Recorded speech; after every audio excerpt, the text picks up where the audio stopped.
Okay, how's everybody doing? Thanks for coming out on a Sunday at 8:30 in the morning to stare at a computer screen for the next 8 hours. I definitely commend you for this. My name's Steve Shannon. Myself and Davide Corelli here in the corner are the I guess the PIs for a program started up by the National Science Foundation, cyber infrastructure for sustained innovation. And formerly it was the software infrastructure for sustained innovation. They recently changed their name, but they're the ones who have been who are supporting this workshop. Anyways, I want to. So the way this is going to work is first what I'm going to do is I want to introduce Slava Lukin from National Science Foundation, who's also was a big part in getting this thing off the ground. And I'm going to invite him up to say a few quick words, and then we will. And then I'm going to hand it over to Casey Eisenhower. You are all going to get to know very well over the next couple of days, and I'll allow you to introduce the rest of the team, and then we will get started. I'm assuming everybody is in some state of getting the software installed and everything's going okay and everything's good to go. And for being here. I'm not sure I would be here if you weren't on a Sunday morning. I guess it is, 9:30 old time, so we gained 1 hour. So the program, yeah, we like our abbreviations and our names at NSF, and I'm not sure there's anybody at NSF who is called, well, CSSI is what we know it as. And the idea is to promote, to support software. It's infrastructure, right? So the idea is to help the community, you guys. So both at this point are sort of cobbled together because there's a lot of software that has to do with data, and it's all one thing. But it's really about helping, well, both helping and a little bit pushing the community to create and then reuse and reuse, sort of recycle the infrastructure, right? The software infrastructure, right? Which is actually built on lots of similar things that Moose is built in, PETSI and all of that. But that in my research life. But the idea here is for you not to have to write a new code, right? But to use and to add to the existing infrastructure. So you don't just build a new building every time. You keep kind of adding and renovating and enlarge. So yeah, I guess I should have said this. I didn't. I'm the program director for the plasma physics program at NSF. Right? If you don't know that, which you may not, so my job description at NSF includes two things. Well, many things, but two in particular. One is to represent the community. Actually, like sometimes make awards. Unfortunately, more often decline proposals and such. But this program, this software program, is run out of SCISE, which stands for computing something or other, computational something. It's a directorate. And it's basically, right, any domain discipline. So it could be physics, it could be engineering, it could be biology, it doesn't matter, right? So for this community, for us, it's important to take advantage of such funds, which Steve and Davide did successfully and enabled this particular workshop. And so it's something for the community, for you guys to keep an eye on. You need to be taking advantage, and at this point, if you like this, right? If this is an annual solicitation, I'm sure Steve and Davide will try to come in and renew this and continue. Well, I'm not sure, but maybe they will. And if you like it, if you want to improve it in some way, you want to provide feedback, right? You want to provide feedback. These guys probably will want to take a picture of you, right, and include it in their next proposal. I'm just giving them ideas on behalf of the community in many ways. So I'm going to stop blabbering. and hand it over to you. But thank you for coming. You're stronger than I am. Thank you very much, Slava. So at this point, I'm going to turn the floor over to honestly the people who did a lot of the heavy lifting for this workshop, and we're going to start off handing the floor over to Casey Eisenhower. If there are questions, one thing I do want webcam, we are actually going to be live streaming this on a YouTube channel, and it will be archived.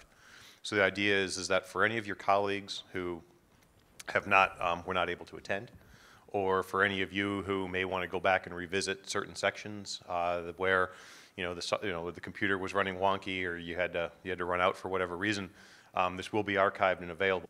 Casey Eisenhower.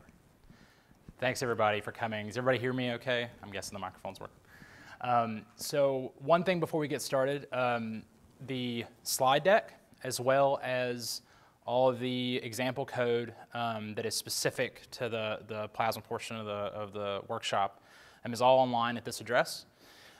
So if you want to clone that repository, mention when we get to those points what parts are Moose specific that are inside the framework that you can look at and what are kind of outside. So with that, I'll move on.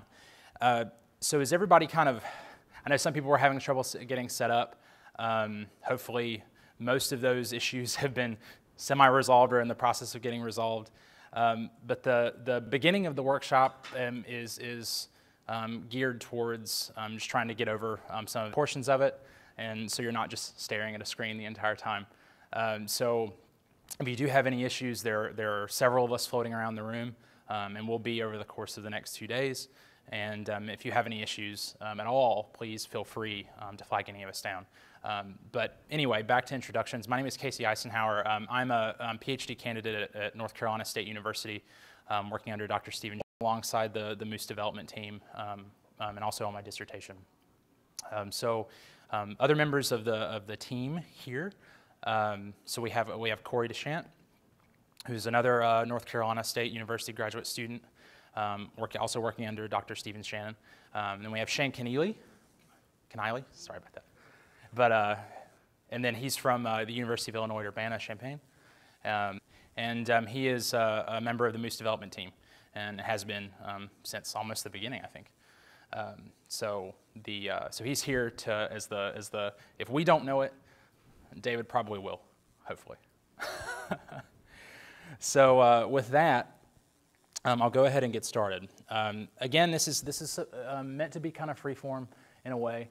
I want to make sure that everybody, if you have a question, you can just raise your hand, and we'll keep an eye on it, and can come and help you out if you need it. So to start the workshop, I wanted to go over a little bit of an overview of Moose. And so first of all, here's the current Moose team. So a lot of the content in this workshop that is not specific to plasma physics is all a result of their hard work. So contact information is up, and also I'll be directing you on the agenda that I sent out to the mailing list. There is a Moose users group, which you can also find the information on that at mooseframework.org. So that is a very, very interactive community. Usually you can get a response to a question in under an hour. At least in terms of getting your issues sorted. But here's their contact information. Again, here's the group that's been working on this. So what is Moose? So Moose is a framework for solving these computational engineering problems in a coordinated way. And by coordinated, I mean it's designed to be modular. It's designed to you're not supposed to reuse code once you make, or you're not supposed to redo code once you make it. Code is designed to be extended and maintained and improved upon and used as long as you're using your code. It's designed to be iteratory, and it provides this pluggable modular system for defining all aspects of your tool, of whatever you're trying to build in it. So a summary of a few things that it has, and there's much more than this. When you're writing code in Moose, it's agnostic of the dimension that your code is using. So the same code you've written for 1D can be used in 3D. It's finite element based, containing both continuous and discontinuous vector basis functions, which are is important for my work in electromagnetic research, simulation research, but it's nice to have that flexibility.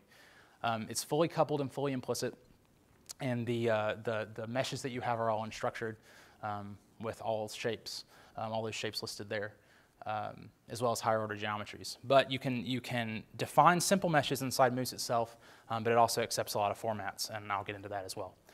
Other features, high order and built-in post-processing. So the Moose framework is built on top of libmesh and PETC. PETC is the solver interface. Then libmesh is the meshing and finite element library. Then on top of that, you have various modules that have been built for various things. So again, radiation transport, chemical reactions, solid mechanics, thermals and fluids, just to name a few. And so a lot of the currently used components of Moose that are in modules have to do with full core reactor simulation. So a lot of these codes are part of that. Moose is also, because of its modular nature, you can design and run a code extremely fast. So these are the time to first results and the number of lines of code it took to make things like reactor engineering as well, geomechanics. Also crystal plasticity modeling is a common one lately. And then we have the three plasma-related applications here at the bottom: Zapdos, plasma water interactions code; ELK, which is my application, it's a radio frequency electromagnetics code; and then Crane for multi-species plasma chemistry. So Moose has several built-in systems, and within each of those systems, you can hold various aspects of your physics or or fluid flow or heat conduction. You may have materials for a conductor or a liquid that you're simulating or a dielectric. You may have an interface for some circuit model or some reaction network. You can also connect external codes to Moose. So you may make that into an interface, or that might be a connected application. Boundary conditions, of course. All of this is designed for you to be able to plug and play whatever you need at the time that you need it. Diffusion reaction problem, time dependent. So if we break it down into its weak or residual form, and we do that by multiplying by a basis function and integrating over your domain. And so you are setting your equation up for finite element method, but you're also the integrals in order to break it apart into boundary condition terms and what we call kernels, which is where your physics is located. But then this term becomes this line of code, which is very, very readable. A lot of the calculations for your gradients and your basis functions are done behind the scenes and are generalized so that you can switch in and out different basis functions and different ways of calculating your gradients as you need to. So because it came out of the nuclear engineering, has to be well vetted by the community, and it must pass regression testing. At least almost 90% of the code base is being tested at any given time before it's ever available to users.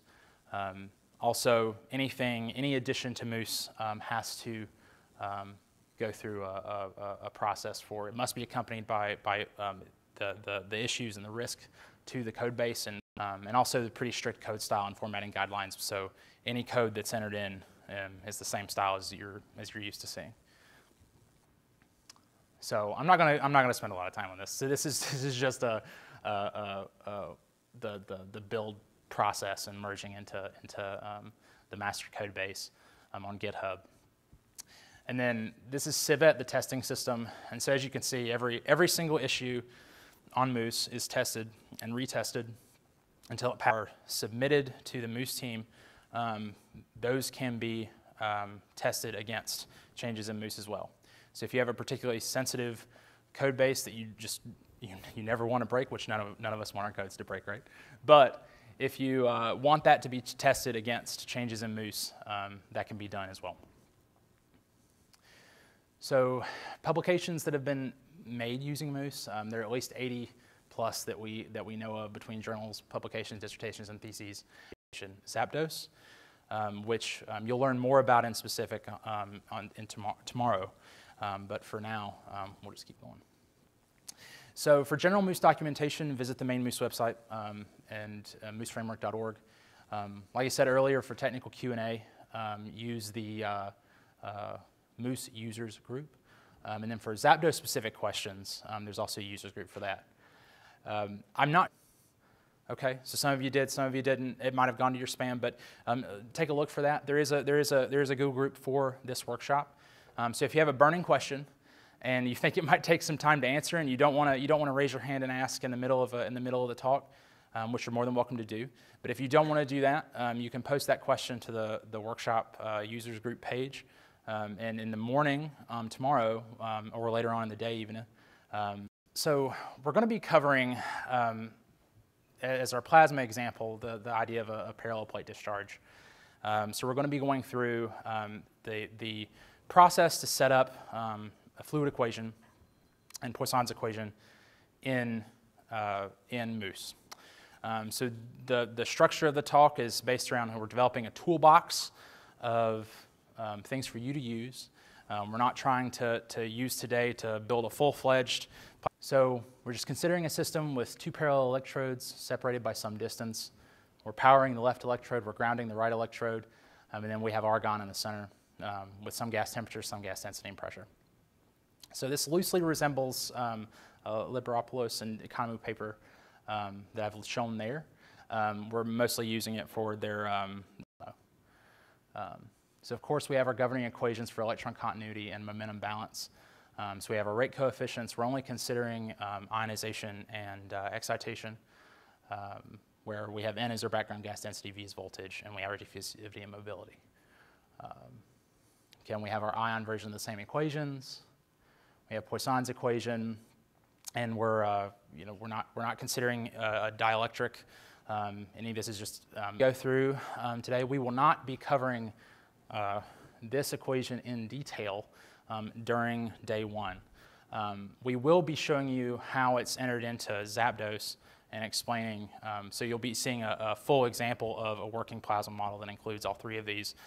But I didn't want to cram too much down your throat on day one, and so we're going to go up through the fluid equations and Poisson's equation for tomorrow when we're showing off some of those applications. So, after all that, here's some getting started information. So the same URL that I put up on the wall earlier, if you haven't done it, go to that and download a clone, the GitHub repository to your own computer. It is a fully featured Moose application, so you can compile it and okay. So one other thing that, if you're curious about, Moose does have a GUI. So Peacock allows a user, you can build your input file visually and then view the results inside the same application. It is not a one-stop shop for every part of Moose. It is still application usage session and documentation for more general info about this if you're interested in a more visual way to create input files based on your Moose code. But the most developers that tend to show up on the message board use a combination, just whatever is their editor of choice to write their code and make their input files, and ParaView is a really common visualization out over the next few days, we'll be starting with just how to set up a simple geometry and how to set up Laplace's equation. That doesn't require any new code in Moose, so we'll show you how to get this running and set up in Moose.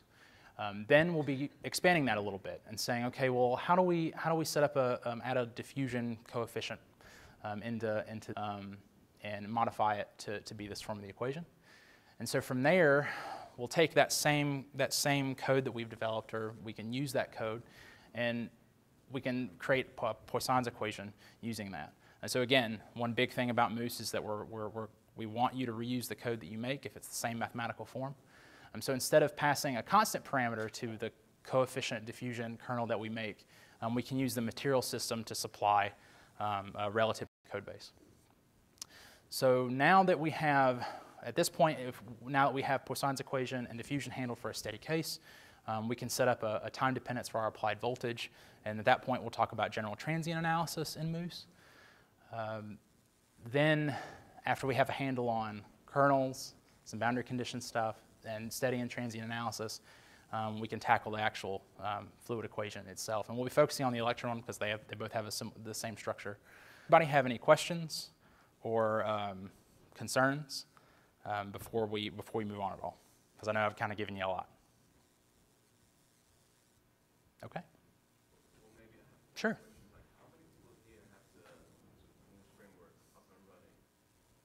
Yeah, that's a very good question. Okay. So, okay. Sure.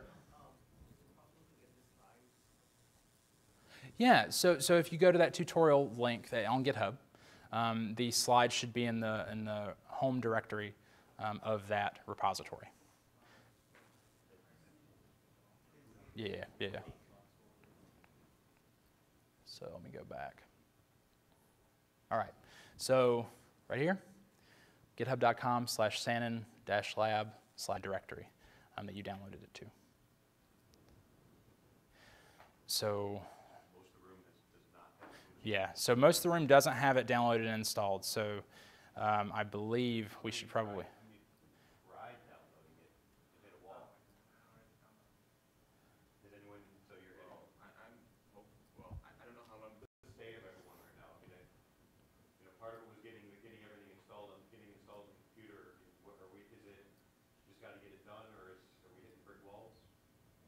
Because if we are hitting like serious stumbling blocks, like we can help you at least get to the point where you can get moving. But I'm not an expert in actually setting up a system, so I learned that I don't have any rights to do that. This is just a traveling computer, and I don't know if I got the right. So if you have a custom environment set up, and by environment, you know, if you have customized your computer in some way. For programming purposes, if you've installed libraries for other programming tools, there is now. David, can you expand on that actually a little bit?